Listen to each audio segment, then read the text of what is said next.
बकिया video देखने से पहले वीडियो को लाइक करें, राहम टीवी चैनल को सब्सक्राइब करें और बेल आइकन पर क्लिक करें। शुक्रिया। अल्लाह पहला गवाह ज़मीन को बनाते हैं। ज़मीन कल को गवाही देगी, यौम तुहद्दिसु अख़बारहा, ज़मीन खबरें देगी सारी कि हाँ अल्लाह इस बंदे ने मुझ पर गुनाह किया था। जब ज़मीन खुद बोलेगी अब अल्लाह तबारक व तआला तेरे गुनाह को गुनाह मानेंगे। उसकी रहीमी देखो, हमारे गुनाह को भी गुनाह मानने को तैयार नहीं है कि ये बंदा कर नहीं सकता।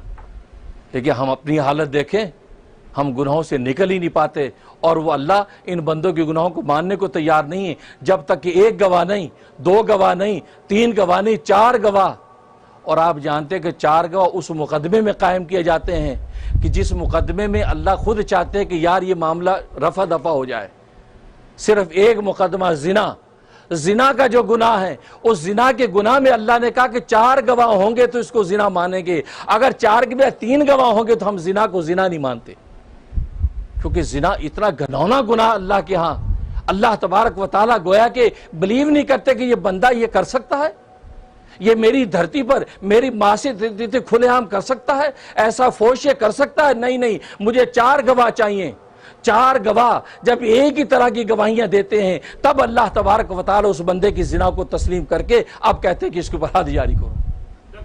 अल्लाह अकबर, अल्लाह अकबर, मोहम्मद रसूलुल्लाह। ये अल्लाह की रहीमी और करीमी की शान है कि अल्लाह तबारक व तआला इस घनौने गुनाह पे चार गवाह मांगते हैं ताकि मेरे बंदे ये हद से बच जाएं, कोड़े लगने से बच जाएं, ये लोग जो है वो संसार होने से बच जाएं, इनकी इज्जतों पे पर्दे पड़े रह जाएं। तीन गवाह अगर खड़े हो जाएं, वक़्त के वली भले हों, शरीयत कहती नहीं तुम्हारी गवाही मुकम्मल नहीं है, ये जानी नहीं है, ये जानिया नहीं है। इनकी इज्जतों के ऊपर सत्तारी के पर्दे तान के अल्लाह तबारक व तआला उनको अदालत से रुखसत करवा देते। ये करीमी है उसकी।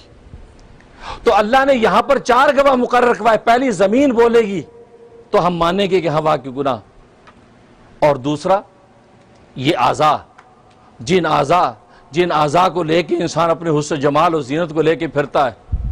अंगूठी देने वाले का शुक्रिया करे और जिसने उंगलियां अता की उसका शुक्रगुजार ना हो, कैसे हो सकता है? तो गोया कि जिसने बदन अता किया उसका शुक्रगुजार नहीं, और कपड़े जो अता कर दे तोहफे में तो उसका शुक्रिया करे। तो अल्लाह कहते हैं जब तक ये आज़ा खुद नहीं बोलेंगे, खुद गवाही नहीं देंगे, उस वक्त तक मैं इस बंदे के गुनाह को गुनाह मानने को तैयार नहीं। ये हो नहीं सकता। मैंने इसको आंखें दी हैं देखने के लिए, कान दिए सुनने के लिए, ज़ुबान दी बोलने के लिए, नाक दी सूंघने के लिए, हाथ पांव दिए चलने फिरने के लिए, और मैंने इसको दुनिया की नेमतें लज़्ज़तें उठाने के लिए दी, और ये खुद इस धरती पर चल के मेरी मासियत में मुब्तला होकर मेरी नाफरमानी करे। मैं इसको मान नहीं सकता जब तक खुद आज़ा मेरे सामने नहीं बोलेंगे। लिहाजा जब तक ये आज़ा गवाही नहीं देते उस वक़्त तक अल्लाह इस गुनाह को गुनाह ही नहीं मानते। लेकिन ये बदबख्ती उस शख्स की, उसके आज़ा बोलने लगे।